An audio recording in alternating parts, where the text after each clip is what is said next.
Hello, my living library friends. Welcome to our fourth reading of Among the Night People, our first chapter being The Lonely Old Bachelor Muskrat. Here we go. Beyond the forest and beside the river lay the marsh where the muskrats lived. This was the same marsh to which the young frog had taken some of the meadow people's children when they were tired of staying at home and wanted to travel. When they met with him, you remember, they were gay and happy. The sun was shining and the way did not seem long. And when they came back, they were cold, wet, and tired, and thought it was very far indeed. One could never get them to say much about it. Some people like what others do not, and one opinions of a marsh must always depend on whether he is a grasshopper or a frog. But whether people cared to live there or not, the marsh had always been a pleasant place to see. In the spring, the tall tamaracks along the edge put on their new dresses of soft, needle-shaped green leaves. The marsh marigolds held their bright faces up to the sun, and hundreds of happy little people darted in and out of the tussocks of coarse grass. There was a warm, wet, earthy smell in the air, and near the pussy willows there was always a faint bitterness. Then the marsh hens made their nests, and the sandpipers ran menacingly along by the quiet pools. In summertime, the beautiful moccasin flowers grew in family groups, and over in the higher, drier parts were masses of white boneset, tall spikes of creamy foxgloves, and slender purple vervain. In the fall, the cattails stood stiffly among their yellow leaves, and the red-winged blackbirds and the bobolinks perched upon them to plan their journey to the south. Even when the birds were gone and the cattails were ragged and worn, even then the marsh was an interesting place. Soft snow clung to the brown seed clusters of boneset and filled the open silvery gray pods of the milkweed. In among the brown tussocks of grass ran the dainty footprints of mice and minks, and here and there rose the cone-shaped winter homes of the muskrats. The muskrats were the largest people there in the marsh, and they lived in the finest homes. It is true that if a mink and a muskrat fought, the mink was likely to get the better of the muskrat. But people never spoke of this, although everyone knew that it was so. The muskrats were too proud to do so. The minks were too wise to, and the smaller people who lived near did not want to offend the muskrats by mentioning it. It is said that an imprudent young mouse did say something about it once when the muskrats could overhear him, and that not one of them, not one, ever spoke to that mouse again. The next time he said "Good morning" to a muskrat, the muskrat just looked at him as though he didn't see him, or as though he had been a stick or a stone or something else uneatable and uninteresting. The muskrats were very popular, for they were kind neighbors and never stole their food from others. That was why nobody was jealous of them, although they were so fat and happy.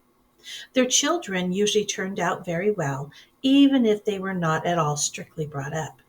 You know, when a father and a mother have to feed and care for 15 or so children each summer, there is not much time for teaching them to say please and thank you and pardon me.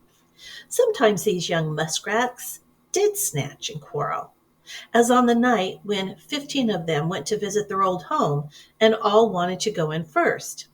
You may recall how, on that dreadful night, their father had to spank them with his scaly tail, and their mother sent them to bed.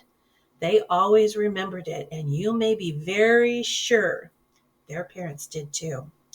It makes parents feel dreadful when their children quarrel, and it is very wearing to have to spank 15 at once, particularly when one has to use his tail with which to do it. There was one old bachelor muskrat who had always lived for himself and had his own way more than was good for him. If he had married, it would not have been so, and he would have grown used to giving up to somebody else. He was a fine looking fellow with soft, short, reddish brown fur, which shaded almost to black on his back and to a light gray underneath. There were very few hairs on his long, flat, scaly tail, and most of these were in two fringes, one down the middle of the upper side and the other down the middle of the lower side. His tiny ears hardly showed above the fur on his head, and he was so fat that he really seemed to have no neck at all. To look at his feet, you would hardly think he could swim, for the webs between his toes were very, very small, and his feet were not large. He was like all other muskrats in using a great deal of perfume, and it was not the pleasant kind of perfume, it being so strong and musky. Well, he thought it quite right, and it was better so, for he couldn't help wearing it. And you can imagine how distressing it would be to see a muskrat going around with his nose turned up and all the time finding fault with his own perfume. Well, nobody could remember the time when there had been no muskrats in the marsh.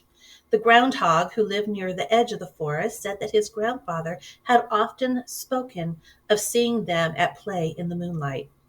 And there was an old rattlesnake who had been married several times and wore 14 joints in his rattle, who said that he remembered seeing muskrats there before he cast his first skin. And it was not strange that, after their people had lived there so long, the muskrats should be fond of the marsh. One day in midsummer, the farmer and his men came to the marsh with spades and grub hoes and measuring lines. All of them had on high rubber boots, and they tramped around and measured and talked and rooted up a few huckleberry bushes and drove a good many stakes into the soft, spongy ground. Then the dinner bell at the farmhouse rang, and they went away. It was a dull, cloudy day, and a few of the muskrats were out. If it had been sunshiny, they would have stayed in their burrows. They paddled over to where the stakes were and smelled them and gnawed at them and wondered why the men had put them there. I know, said one young muskrat who had married and set up a home of his own that spring. I know why they put those stakes in.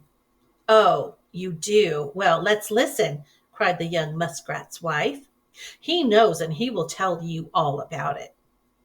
Nobody ever told me this, said the young husband. I thought it out myself. The groundhog once said that they put small pieces of potato in the ground to grow into whole big ones, and they have done the same sort of thing here. You see, the farmer wanted a fence, and so he stuck down these stakes, and before winter he will have a fence well grown. Huh, said the bachelor muskrat. It seemed as though he had meant to say more, but the young wife looked at him with such a frown on her furry forehead that he shut his mouth just tightly as he could. He never could quite close it and said nothing else. Do you mean to tell me, said one who had just sent 5 children out of her burrow to make room for another lot of babies, do you mean to tell me that they will grow a fence here where it is so wet? Fences grow on high land. Well, that is what I said, answered the young husband, slapping his tail on the water to make himself seem more important. Oh, well, said the anxious mother, if they go to growing fences and such things around here, I shall move. Every one of my children will want to play around it, and as like it or not, will eat its roots and get sick.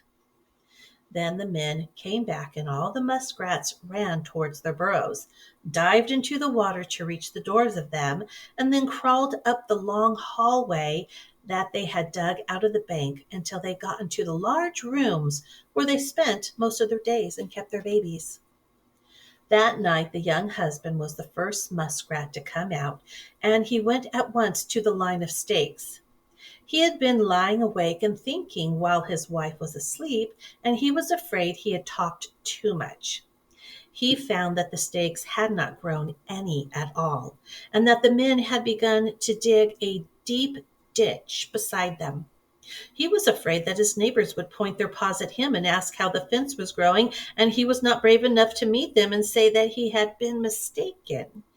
He went down to the river bank and fed alone all night while his wife and his neighbors were grubbing and splashing around in the marsh or swimming in the river near their homes. The young muskrats were rolling and tumbling in the moonlight and looking like furry brown balls. After it began to grow light, he sneaked back to his burrow. Every day the men came in their high rubber boots to work, and every day there were more ditches and the marsh seemed to be drier. By the time that the flowers had all ripened their seeds and the forest trees were bare, the marsh had changed to dry ground, and the muskrats could find no water there to splash in. One night, and it was very, very dark that night, they came together to talk about winter. "It is time to begin our cold weather houses," said one old muskrat. "I have never started so soon, but we are to have an early winter." "Yes, and a long one too," added his wife, who said that Mr. Muskrat never told things quite strongly enough. "It will be cold," said another muskrat, "and we shall need to build thick walls." "Why?" asked a little muskrat. "Shh!" said his mother. "The question is," said the old muskrat who had first spoken, "where shall we build?" "Why?" asked the little muskrat, pulling at his mother's tail. "Shh!" said his mother. "There is no water here except in the ditches," said the oldest muskrat, "and of course we would not build beside them." "Why not?" asked the little muskrat, and this time he actually poked his mother in the side. "Shh, shh, shh," she said. "How many times must I speak to you? Don't you know that young muskrats should be seen and not heard?" "But I can't be seen," he whimpered. "It is so dark that I can't be seen, and you've just got to hear me." Well, of course, after he had spoken in that way to his mother and interrupted all the others by his naughtiness, he had to be punished. So his mother sent him to bed. That is a very hard thing for young muskrats.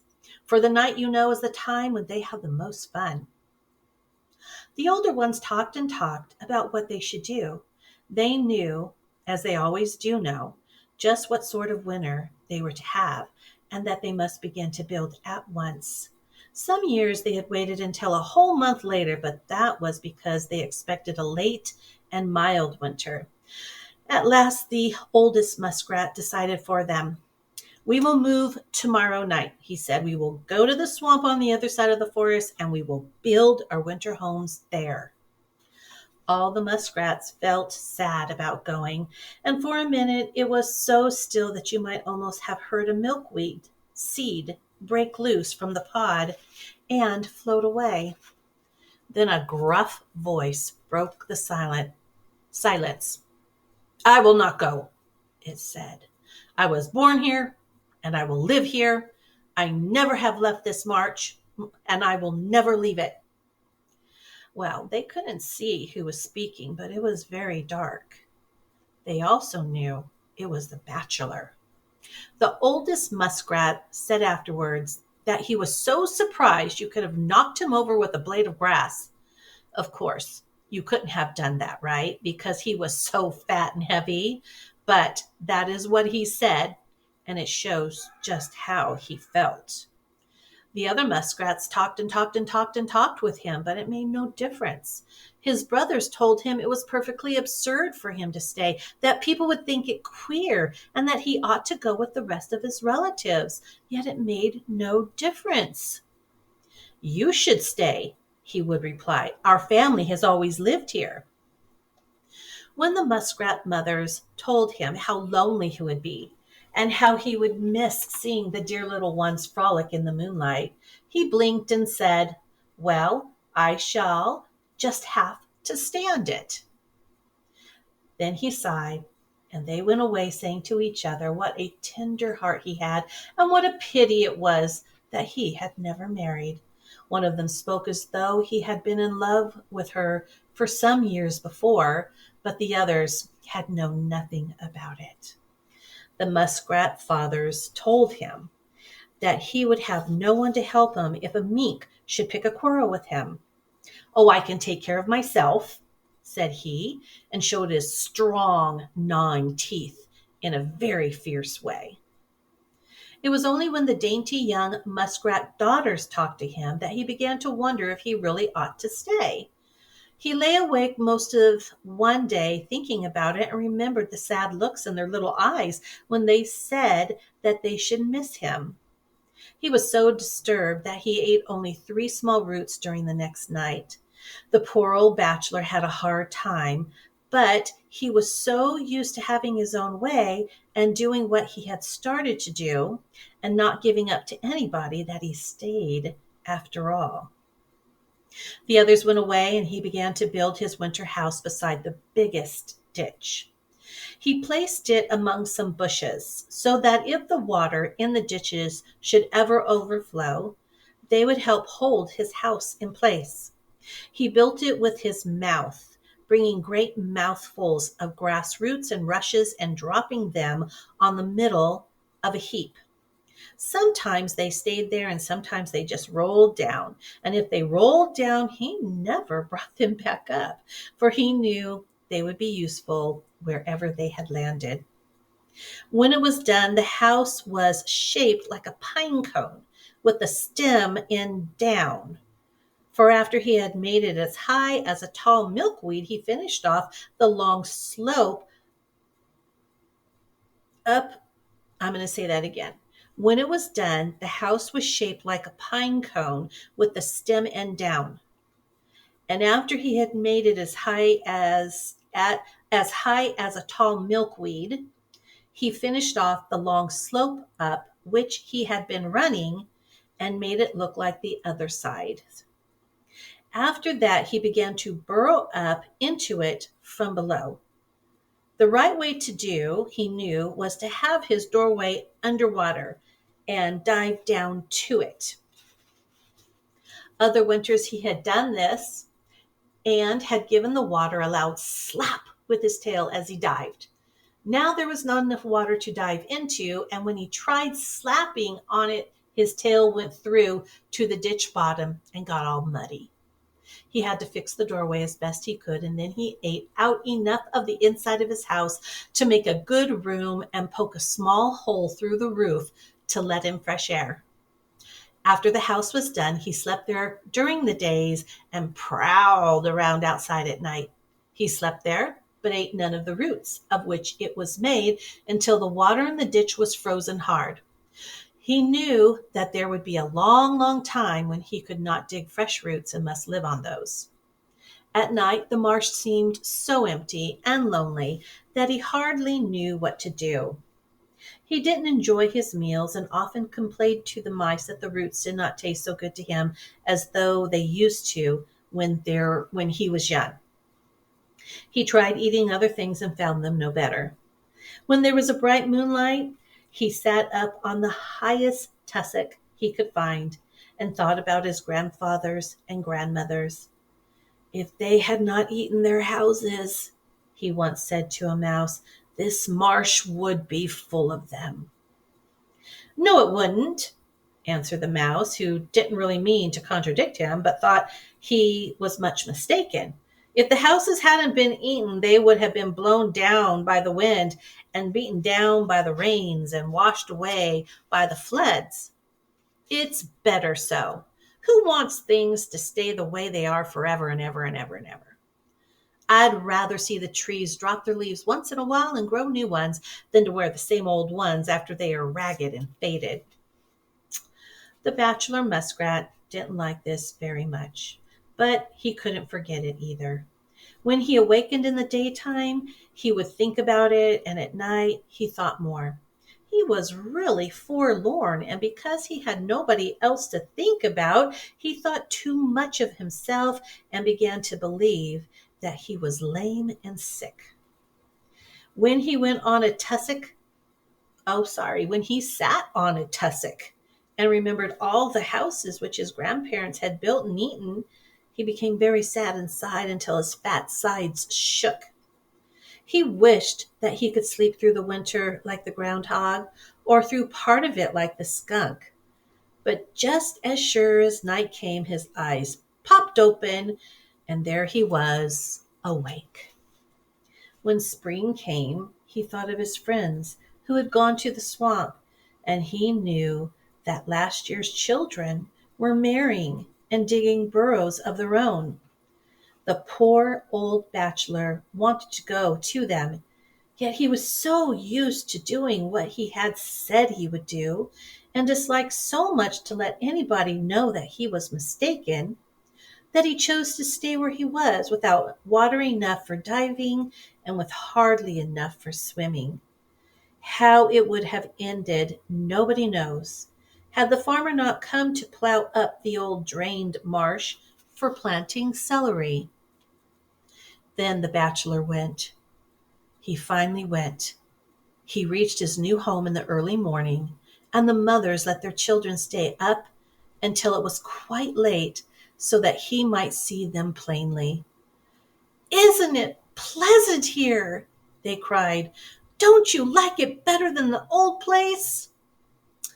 "Oh, it does very well," he answered, "but you must remember that I only moved because I had to."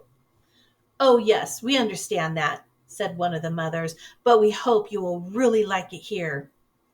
Afterward, her husband said to her, "Don't you know he was glad to come? What's the use of being so polite?" "Poor old fellow," she answered. "He is so queer because he lives alone, and I'm sorry for him. Just see him eat." And truly, it was worth while to watch him, for the roots tasted sweet to him, and although he had not meant to be, he was very happy, far happier than if he had had his own way. All right, guys, that is the end of that. Wow. What do you think his real reason was for leaving the old marsh? Ooh, can you hear that? I don't know if you can. My alarm went off.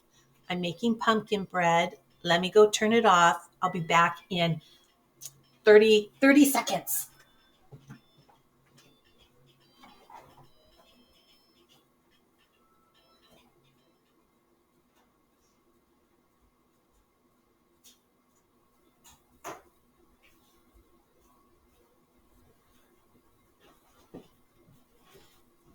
All right, everybody, we are going to read our next story, which is called We're Leaving the Marsh. We're leaving old bachelor muskrats. I grabbed a drink and we are going to be reading about the greedy red fox. Have you guys ever seen a red fox? Like where you live? Is there a red fox? My goodness, where I live, there is no such thing as foxes. They do not live where we live. I would love to see one in real life, but I won't if I stay here. Oh, it's like the bachelor muskrat, right? I'm going to have to go somewhere else if I want to see a greedy red fox. All right, let's read about this fox. The red fox had been well brought up. His mother was a most cautious person and devoted to her children. When he did things which were wrong, he could never excuse himself by saying that he didn't know better. Of course, it is possible that he was like his father in being so reckless. Yet none of his two brothers and three sisters were like him. They did not remember their father. In fact, they had never seen him, and their mother seldom spoke of him. His mother had taken all the care of her six children, even pulling fur from her own belly to make a soft nest covering for them when they were first born. They were such helpless babies. Their eyes and ears were closed for some time, and all they could do was tumble each over each other and around each other and drink warm milk that their mother had for them. They had 3 burrows to live in, all of them in an open field between the forest and the farmhouse. Sometimes they lived in the first, sometimes in the second, sometimes in the third. One night, when their mother went out to hunt, she smelled along the ground near the burrow and then came back. "There has been a man near here," she said, "and I'm going to take you away." Well, that excited the little foxes very much, and each wanted to be the first to go. But she hushed them up and said that if they talked so loudly as that, some man might catch them before they moved, and then she said nothing more. Yet they knew from the way she moved her tail that it would be dreadful to have a man catch them. While she was carrying them to another burrow, one at a time, those who were left behind talked about men.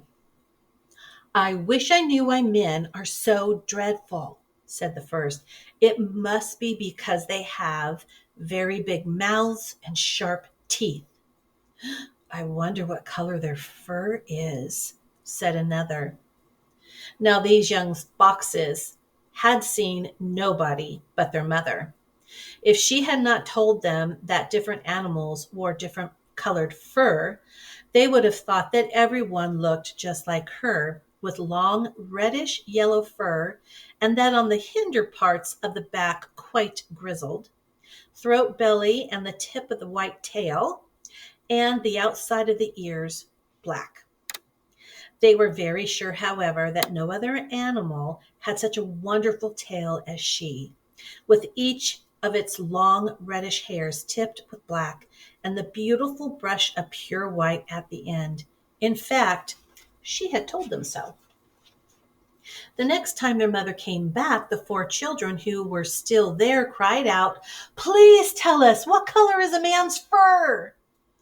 She was a sensible and prudent fox and knew it was much more important to keep her children from being caught than it was to answer all their questions at once. Besides, she already had one child in her mouth when they finished their question, and she would not put him down for the sake of talking.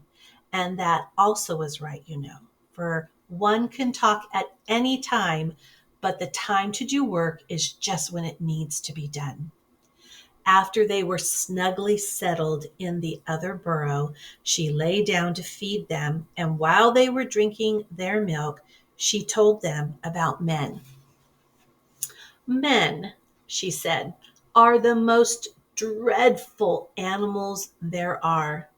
Other animals will not trouble you unless they are hungry, but a man will chase you even when his stomach is full. They have 4 legs, of course. All animals have 4 legs, but they only use 2 to walk upon. Their front legs they use for carrying things. We carry with our mouths, yet the only thing I ever saw a man have in his mouth was a short brown stick that was on fire at one end. I thought it very silly, for he couldn't help breathing some of the smoke, and he let the stick burn up and then threw the fire away. However, men are exceedingly silly animals." One of the little foxes stopped drinking long enough to say, "You didn't tell us what color their fur is." "Well, the only fur they have," said Mother Fox, "is on their heads. They usually have fur on the top and back parts of their heads, and some of them have a little on the lower part of their faces. They may have black, red, brown, gray, or even white fur. It is never spotted." The children would have liked to ask more questions, but Mother Fox had eaten nothing since the night before, and she was in a hurry to begin her hunt. One could never tell all that happened to the little red foxes. They moved from burrow to burrow many times. They learned to eat meat, which their mother brought them instead of drinking milk from her body. They frolicked together near the doorway of their home, and while they did this, their mother watched from the edge of the forest, ready to warn them if she saw men or dogs coming. She had chosen to dig her burrows in the middle of the field because then there was no chance for men or dogs to sneak up to them unseen, as there would have been in the forest. Yet she feared that her children would be playing so hard that they might forget to watch. They slept most of the days, and at night they were always awake. When they were old enough, they began to hunt for themselves. Mother Fox gave them a great deal of good advice and then paid no more attention to them. After that, she took her naps on a sunny hillside, lying in a beautiful, soft, reddish yellow bunch with her bushy tail curled around to keep her feet warm and shade her eyes from the light. The 6 brothers and sisters seldom saw each other after this. Foxes succeed better in life if they live alone, and of course they wanted to succeed. The eldest brother was the reckless one. His mother had done her best by him, and still he was reckless. He knew by heart all the rules that she had taught him, but he didn't keep them. Here are the rules. Always run on hard, dry things when you can. Soft, wet places take more scent from your feet, and dogs can follow your trail better on them. Number 2, never go to any place unless you are sure you can get out. 3, keep your tail dry. A fox with a wet tail cannot run well. 4, if dogs are chasing you, jump up to a rail fence and run along the top of it or walk in a brook. Number 6, always be willing to work for your food. That which you find already and waiting for you may be the bait of a trap. And 7, always walk when you are hunting. The fox who trots will pass by that which he should find. So, for a while, he said them over to himself every night when he started out. Then he began to skip a night once in a while. Next, he got to saying them only when he had been frightened the day before. After that, he stopped saying them altogether. I am a full-grown fox now, he said to himself, and such things are only good for those children. I guess I know how to take care of myself now. He often went towards the farmhouse to hunt, sometimes for grapes, sometimes for vegetables, and sometimes for heartier food. Collie had chased him away, but Collie was growing old and fat and had to hang his tongue out when he ran. So the red fox thought it only fun. He trotted along in the moonlight, his light, slender body seeming to almost float over the ground, and his beautiful tail held straight out behind. His short, slender legs were strong and did not tire easily, and as long as he could keep his tail dry, he outran Collie easily. Sometimes he would get far ahead and sit down to wait for him. Then he would call out saucy things to the panting dog and only start on when Collie's nose had almost touched him. Fine evening, he said. Hope your nose works better than your legs do. Well, that was a mean thing to say, but Collie always kept his temper and only answered, It's sweating finely, thank you. He answered that way because it is the sweat on a dog's nose which makes it possible for him to smell and follow scents, which dry-nosed people do not even know about. Then the fox gave a long, light leap and was off again, and Collie had to lie down to breathe. I think, he said, panting, that I can tend sheep better than I can chase foxes, and it's a good deal easier.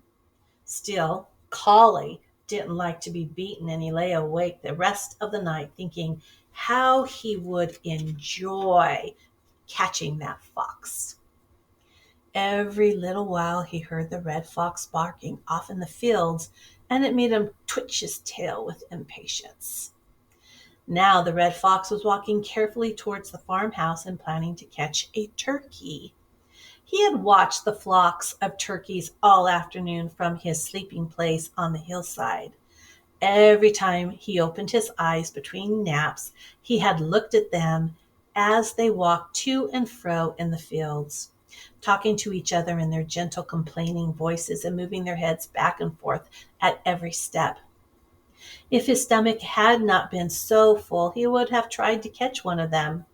He made up his mind to try it that night and decided that he would rather have the plump, light-colored one than any of the darker sisters.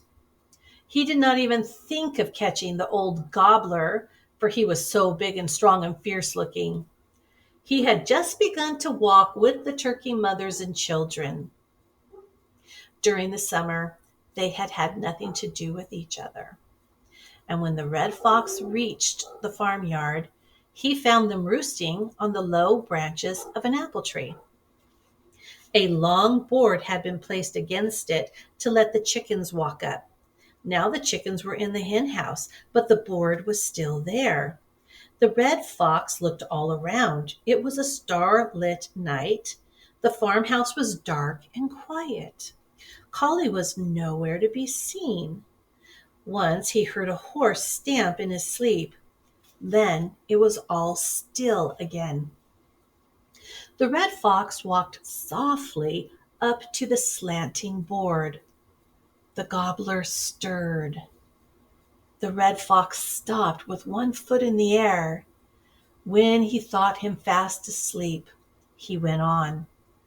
The gobbler stirred again, and so did the others. The red fox sprang for the plump, light-colored one. She jumped also, and with the others flew far up to the top of the barn. The red fox ran down the board with 5 buff tail feathers in his mouth. He was much out of patience with himself. "Oh, if I hadn't stopped to pick for her," he said, "I could have caught one of the other ones easily enough." He snuck around in the shadows to see if the noise made by the turkeys had awakened the farmer or Collie. The farmhouse was still and dark. Collie was not at home. "I will look at the hen house," said the red fox. He walked slowly and carefully to the hen house. The big door was closed and bolted. He walked around and into the poultry yard. There was a small opening through which the fox could pass in and out. The red fox managed to crawl through, but it was not easy. It squeezed his body and crushed his fur. He had to push very hard with his hind feet to get through at all. When he was inside, it took him some time to get his breath. "Wow, that's the tightest place I ever was in," he said. "But I always could crawl through very small openings." He found the fowls all roosting too high for him. Perhaps if the hen house had been larger, he might have leapt and caught one, but there was not enough room for one of his finest springs. He went to the nest, and he found many eggs there. These he broke and ate. They ran down in yellow streams from the corners of his mouth and made his long fur very sticky. You can just imagine how hard it would be to eat raw eggs from the shell with only your paws in which to hold them. One egg was light and slippery. He bit hard to break that one, and when it broke, it was hollow. Not a drop of anything in it. And then it cut his lip a little, too, so that he could not eat more without it hurting. He jumped and said something when he was cut, and the Shanghai cock, who was awakened by the noise, said that he exclaimed, "Brambles and traps!" But it may not have been anything so bad as that. We will hope that the Shanghai cock did not say anything that awful. The Shanghai cock awakened all the other fowls. "Don't fly off your perch," he cried. "Stay where you are! Stay where you are! Stay where you are!" The other cocks kept saying, "Er, er, er, er, er," as they do when hawks are near. The hens squawked and squawked and squawked and squawked until they were out of breath. When they got their breath, they squawked on some more. The red fox knew that it was time for him to go. The farmer would be sure to hear the noise. He put his head out of the hole through which he had come in, and he pushed as hard as he could with his hind feet and scrambled with his forefeet. His fur was crushed worse than ever, and he squeezed so tightly he could hardly breathe. You see, it had been all he could do to get through that hole, and now he had 9 eggs in his stomach, except for that one that ran down the corners of his mouth. And he was too large now to pass through. The fowls saw what was the matter and wanted to laugh. They thought it was very funny, and yet the sooner he could get away, the better they would like it. The red fox had his head outside and saw a light flash in the farmer's room. Then he heard doors open, and the farmer came towards the hen house with a lantern in his hand. Collie came trotting around the corner of the house. The red fox made one last desperate struggle and then lay still. When the farmer picked him up and tied a rope around his neck, he had to pull him backwards into the hen house to do it. The red fox was very quiet and gentle, as people of his family always are when caught. Collie pranced around on 2 legs and barked so loudly, just as loudly as he could. The fowls blinked their round yellow eyes in the lantern light, and the farmer's man ran out for an empty chicken coop into which to put the red fox. Collie was usually quite polite, but he had not forgotten how rude the red fox had been to him, and it was a fine chance to get evening. "Good evening," he barked. "Oh, good evening. I'm glad you came. Don't think you must be going. Excuse me, but your mouth worked better than your legs, didn't it?" The red fox shut his eyes and pretended not to hear. The dirt from the floor of the hen house had stuck to his egg-covered fur, and he looked very badly. They put him in a chicken coop with a board floor so that he couldn't burrow out, and he curled down in a little heap and hid his face with his tail. Collie hung around for a while and then went off to sleep. After he was gone, the red fox cleaned his fur. "I got caught this time," he said, "but it won't happen again. Now I must watch for a chance to get away, and it will surely come." And it did. But that's another story. The end. All right. Won't that be interesting to see if the red fox gets away? Oh, okay. Well, we will see you guys next time for our next reading of Among the Night People. Bye.